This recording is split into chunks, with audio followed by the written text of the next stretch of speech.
somebody's room is going to be the next trajectory of evolution for the Silicon Valley, and that really happened. So it's okay to be naive. It's okay to be at a stage in life where you think that there are certain things that I want to happen in the world, but I don't know how it's going to happen. But the passion is enough for you to try it. Say, for example, you become 40, man. You become 40, you're sitting, for example, with a big paunch or not a big paunch in some, for example, office, and you want to, for example, I don't know, create something like SpaceX for India, what Elon Musk did in, I don't know if you know of SpaceX.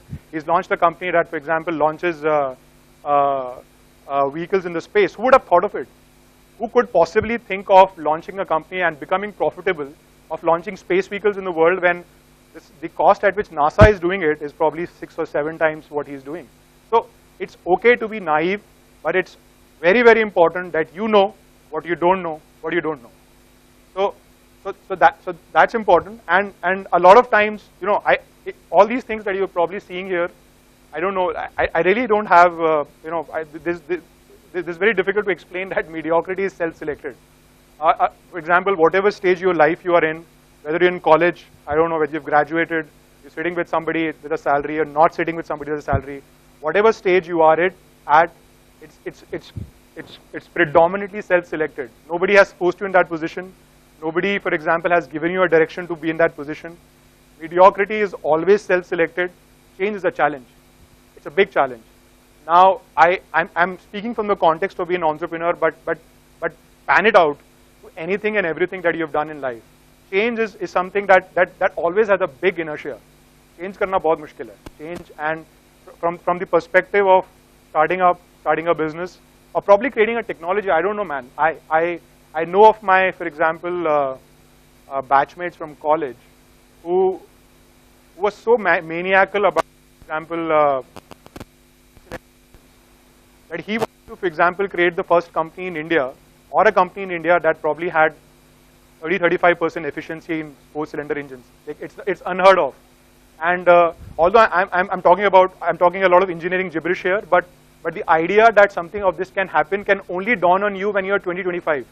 40 साल के होने के बाद there will be, for example, 7-6 different informational metrics that will dissuade you from doing it. तुम्हें लगेगा नहीं यार, TVS ने तो किया नहीं, या फिर for example Honda तो कभी कर नहीं पाई, Mahindra तो कभी कर नहीं पाई, मैं ही क्यों करूँगा?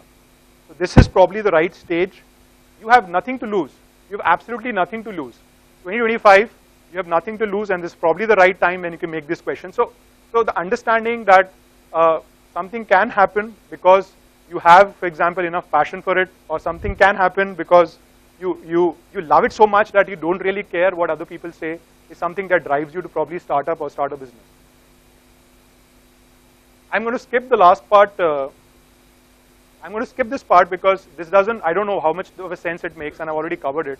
The naive optimism that entrepreneurs have. Look, a lot of entrepreneurs, a lot of people who start up have this something called a God gene. God gene is something like you believe, you have faith in something which is undying, which has no rationality sometimes, which is irrational. Mostly like the priest and people who are, you know, very ardent followers of a certain faith. It's called the God gene. So the naive optimism goes with this religious fervor that whatever I believe in is going to somehow work in my favor because I'm going to try hard enough for it to work in my favor. And it is again not a cliche. It happens most of the times.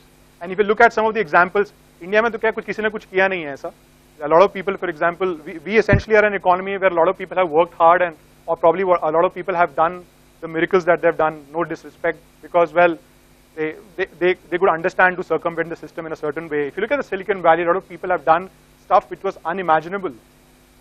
Tesla, SpaceX, probably Jobs, Apple, or even for the matter of fact, Microsoft. Well, it's a crappy company for that matter, but what they could achieve in 70s, it was unheard of. It was really unheard of. And how many people here in India, or how many people who are graduating from, for example, such premier colleges, think of doing something which is unheard of? For example, I've never heard of somebody graduating from college thinking of creating a device, for example, which connects my computer to my laptop, to my TV, to probably, I don't know, to my tablet, all connected to the same device. I really have not heard of somebody probably trying to do that, because it's unheard of. लगता है अरे यार मैं क्यों करूँ ये, मतलब ये तो कभी हुआ ही नहीं, और ये ऐसा क्या है कि हो जाएगा ये. That's the basic, for example, that's the basic hindrance I will say a lot of graduating guys have, which entrepreneurs not have, is the reason that they start up. So this religious fervor that things going to happen because I believe in them enough, or things going to happen because I think probably this is something that drives me enough. So the other kind of people, I call them bozos, but well, I don't mean any disrespect here. A lot of bozos actually assimilate influence very quickly, which essentially goes to say that if two of my seniors graduated from my college and went to Harvard Business School by applying to a 2+2 program, man, that's the thing to do. Because, well, if you don't graduate with a 2+2, or if you don't graduate with a 2+2 application to Harvard Business School, or if you don't graduate with an acceptance to Harvard Business School, you're not done for it. It's a lofty goal. It's chota-mota goal, it's a lofty goal, but it's something of a goal of a bozo who actually assimilates influence quickly.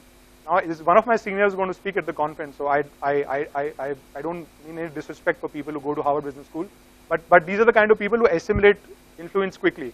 So it's okay to try to do things which are unheard of. It's okay to polarize opinions. I'll take an example, man, Chetan Bhagat. A lot of people don't like him that much. I don't read his literature, but I really have no problems with him. He has been able to polarize people. There are certain people who like Chetan. There are certain people who dislike Chetan. It's okay. That's how it works. Like you really can't go around and probably please everybody.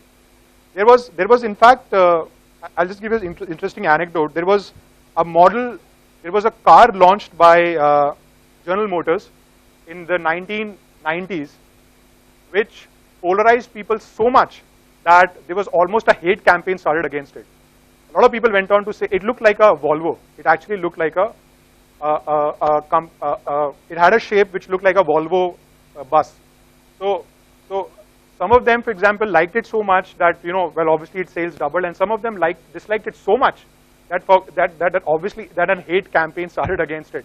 It's an extreme example, but what I'm trying to say is a lot of times when you set out to do things which you like to do, or when you set out to do things which you think you're passionate about, it's going to polarize people. It's going to polarize people, it's going to polarize opinions, it's going to create an air of uncertainty. It's okay. That's how it happens.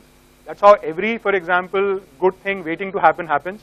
It polarizes people in a certain way, and then probably, for example, brings the good winds. So Chetan is an extreme example here, and I'm a fan of Chetan because he's been able to polarize people. I don't like his literature, but that's what it means to probably follow some of your dreams. So I'm going to end this presentation with a small concept that you can take back home. It's called the possibility certainty matrix. I came up with this thing. This is essentially it's an improvisation of the game theory, and this holds very true for people who are graduating. And the idea is about two kind of people. Again, a very black and white comparison. It's not always that way. People who look for certainty in life, people who look for possibility in life. So this is the matrix, and in fact, I don't know, you can probably fit yourself sometime. A lot of people who are not graduated can probably see in the upper part of the matrix, and a lot of people who have already graduated will see in the lower part of the matrix. What happens is, look, what makes you take calls which are either geared towards the idea of creating something which is possible versus an idea of this is a certain thing to happen, I'm going to choose this. So say for example, a lot of people of you, I don't know what happens with NIC, with your college, but in IIT, for example, if you're graduating with a high CGPI, you have scores of, for example, other position of responsibility in your resume, a high chances you're going to end up with a consulting job. Consulting is McKinsey, Bain, BCG, starting salary would be 6-figure, and you're going to become the star of the campus because, well, your name's going to flash in every news portal or every magazine. People are going to come throng to your hostel rooms to take your interviews. Ki yaar, boss, BCG mein hua iska. Let's probably ask them. 95% chance that you're going to succeed in life if you get to BCG, just because you have a very good resume. You have, for example, all the other things rolled up in your resume. But there's a 5% chance that you will not. Why? Well, because it's a recession, 2009, or probably you have very good competitive batchmates. There's a 5% chance you're not going to get into BCG. What happens? What do these kind of people do? They will write for CAT. They will start, for example, applying mindlessly to, for example, universities for MS, PhD. पता ही नहीं MS, PhD करना है नहीं करना है, but करना है. These kind of people are the kind of people who fear disappointment very much. If they have a very acute sense of failure.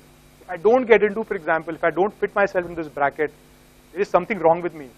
That I'll not be able to, for example, be a certain kind of man which is expected of a IIT graduate. So for the 5% chance of failure and 95% chance of success, these are people are going to, for example, try to, offset their failure by doing other kinds of things. CAT लिख लेंगे, apply कर लेंगे MS और PhD के लिए. कभी जिंदगी में अपने lab में seriously उन्होंने experiment नहीं किया होगा electrical या computer science को भी, but MS PhD जरूर कर लेंगे. There are other kind of people. I'm not a big favor of this analogy directly, but the other kind of people who have 90% chance that they'll not get a good offer due to various reasons again. These are the kind of people for whom failure is inconsequential. Either BCG never mattered to them, or because it doesn't matter now, the idea that I'm not going to get into a consulting company or an investment banking makes them look at this as a failure which is inconsequential. These are the kind of people for whom the courage kicks in. Let's try to do something. 95% chance तो हम जाने ही नहीं वाले हैं वहाँ पे. 5% chance है कि, for example, we can do something which can create an impact. These are the kind of people who start up, generally start up after business. And these kind of people are not the people who are losers in any way. They have their priorities set in, but for them, the right kind of courage to start a business kicks in. For them, failure becomes inconsequential. What happens post-graduation? 5% chance that you have a six-figure salary. You're sitting probably, I don't know, in a very good company. I keep using these phrases of BCG or probably a consulting investment banking because a lot of you are going to face the same, for example, situation when you graduate, when you have these companies visiting your campus. There's a 5% chance that you start up, and what you start up is going to create a great impact. I don't know. Say for example, somebody like who started Zomato. I don't know whether you know him. He's an IT Delhi graduate. He, in fact, for example, I don't know. He was sitting with Bain, and well, something like Zomato had already been tried up before. There was something called the burp, which did not work that much, but something like Zomato had already been tried before. But there was a 5% chance that, for example, well, if I do this thing right, it has not been done right before, I will create an impact. He left his job, started Zomato. Zomato is worth now 800 crores today at this point of time, in the last 3-4 years. Or for example, take the very, very famous example of the Bansal brothers who started Flipkart, left jobs at Amazon and started something which probably is going to close at about $1 billion, probably, if I'm right, or maybe my math is wrong or I'm a little late on news. A 5% chance of creating an impact is something that drives people to, or gives them the courage to start up, versus people who obviously who think that if I leave my 6-figure salary or 7-figure salary, I'm not going to get back to it. Again, the idea that it's going to be a great disappointment and failure, I'll never get back to it. So this is essentially, so bad with this. This is essentially the possibility and certainty matrix that a lot of us people fall into. We fall somewhere in this quadrant, man. You can't avoid it. I know at least, I think 99% of you people, apart from that 1% that I want to meet, is going to fall in this quadrant, either in the certainty matrix or in the possibility matrix. And the people who essentially fall into the possibility matrix are the people who look to start up. So I'll sum it up. I started with something else, and since it's very difficult to separate me from the entrepreneur I am, I'm just going to, for example, say points that, look, it's okay to accept failure, or it's not okay to accept failure. You should develop a mindset where you are okay to accept failure. It's not that hard. It really doesn't, for example, pull the ground below your feet. It really does. It's not that bad. So it's okay to embrace uncertainty. You should be in a position to say that you understand your choices. You should own up them. Obviously, I don't know. Well, a lot of you people is going to be in a situation where you will never complain in life to the point that you will never complain about the fact that I made a choice, that I had to go back and probably correct it. But as long as you understand that you own your choice, it's not bad. So this is the right point. You're in final years. Make an effort to understand the kind of choices which are presented before you, so that you own them up. And the last 2 points that I keep saying is that, look, it's not about life being short enough, or I am being very, very I'm very fortunate to be studying in such an elite engineering college. It's always about whether you're trying hard enough to create an impact. And as I would quote Vinod again, success matters, failure is inconsequential, but if I make an effort to do something, the success should really have an impact. And if you work with that motivation, forget starting up. There are other kinds of things that you can probably start doing that will drive you to probably make an effort. And back yourself up, man. And back yourself, like, for example, there's no looking tomorrow. Back yourself to the hilt.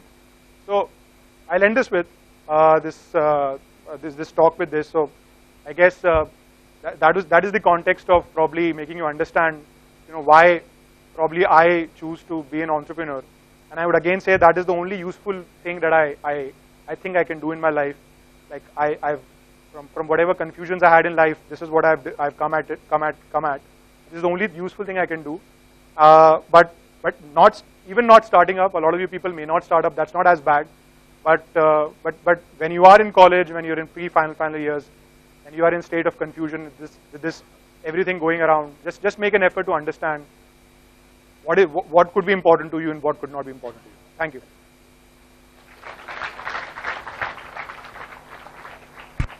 Any questions? Due to the paucity of time, we'll be taking only 2 questions.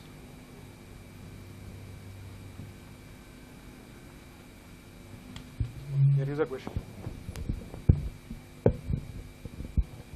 Hello, sir.